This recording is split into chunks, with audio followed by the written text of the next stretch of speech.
Cool. Abbreviations. I think mostly they suck. So here is, I just wanted to share this image. I used to own this t-shirt. That's me in the bottom right. I was probably about 21 years old, probably too old to be wearing a t-shirt like that.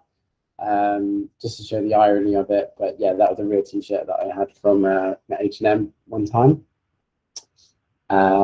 So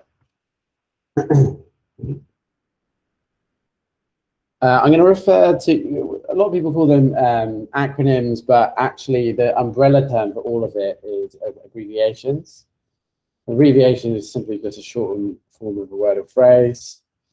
So that includes everything like IE, EG, which are Latin phrases, which discussion earlier with Sarah Norman and the rest of the OVO Energy copywriters would probably want to be dropping those from our external communication at least, just because they're not very accessible. None of us actually speak Latin. So we want to use things like, for example, instead. BBC, text speak like, you okay, mate? I guess it's not a formal contraction, but exam is short for examination. These are all just ways to compress language so that it's shorter. An acronym is the first letters of a phrase, abbreviated for the initial letters, but pronounced as a word. So examples are like NASA, UKIP, LASER, which, did you know, stands for light amplification by stimulated emission of radiation. It's actually an acronym. Whereas an initialism is an abbreviation of the first letters of a phrase, but you pronounce each letter individually. So that's like BBC, HMRC. The acronym is you say it like a word. Initialism is you pronounce each word individually. Just some fun facts. So on to some of the harder stuff. I'm kind of glad that Yolanda isn't here today. That tab, there's a document that exists, PD OKRs H1 2021 WIP. Maybe some of you can work out what that is. Platform design, objectives and key results, half one, 2021, work in progress. I just brought this up because it's all abbreviations. It's just maxed out on abbreviations. Here, this is a Slackronym database, I guess, in the background. There's some just crazy abbreviations in there. Working from bed, working from Bristol. What was the really crazy one? WRT, row 9, with regards to. So just some really fruity examples of acronyms here and abbreviations. Yeah, by the way, there's a lot of memes in this, so it's also in advance. Can I get someone to volunteer and come off mute? And can I get someone to volunteer and come off mute and just say hi, Dom? Hi, Dom, I'll do it. Hi, Susie. When is end of Q2? When is that? Q2, so quarter 2 would be end of half to end of the 6th month. Is that end of June? Yes, 30th of June, thank you. So that was about 11, 12 seconds there for you to figure that out. And that isn't a diss at all. That's just kind of so thank you. You can go back on mute now if you want. That's just an example of how silly things can be sometimes.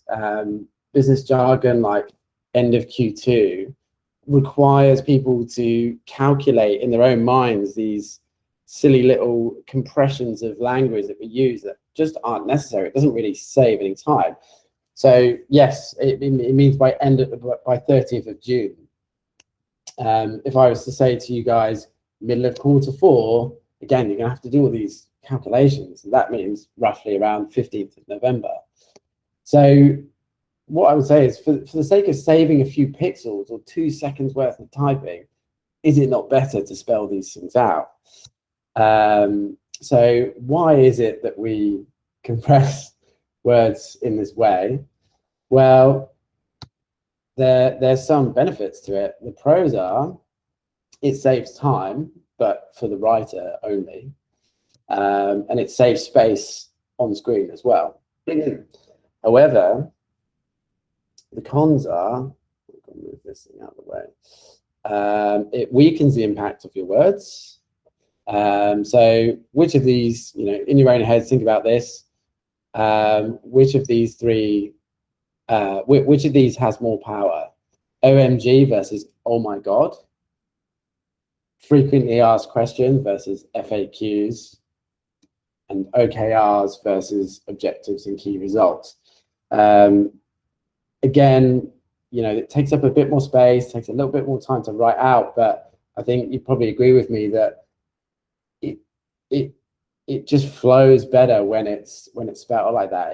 The words have more impact. You kind of paint a picture in your mind more so about what these things actually mean instead of these random abstractions.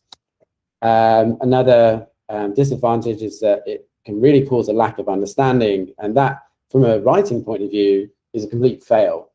We write things in order to make sure that people understand what we're writing. If they don't understand, there's no point in writing. So yeah, that's a big writing fail if people don't understand. If they maybe would understand or kind of do remember what this acronym's about, you're gonna go, it's like the last screen, just trying to get people to figure out what you're trying to say rather than just saying it. They might have to pause and think about what it means. They might have to divert from the task and Google what this thing actually means, or look it up in Slack. Or maybe they just won't bother at all looking it up. So it increases cognitive load. It increases stress. Not knowing what something means is potentially frustrating. Divides people's attention. It or distracts them from the task. If they have to go off and look at something on Google or somewhere else, that's not good. You want to keep them focused on what they're doing. And lastly, it's not good for accessibility.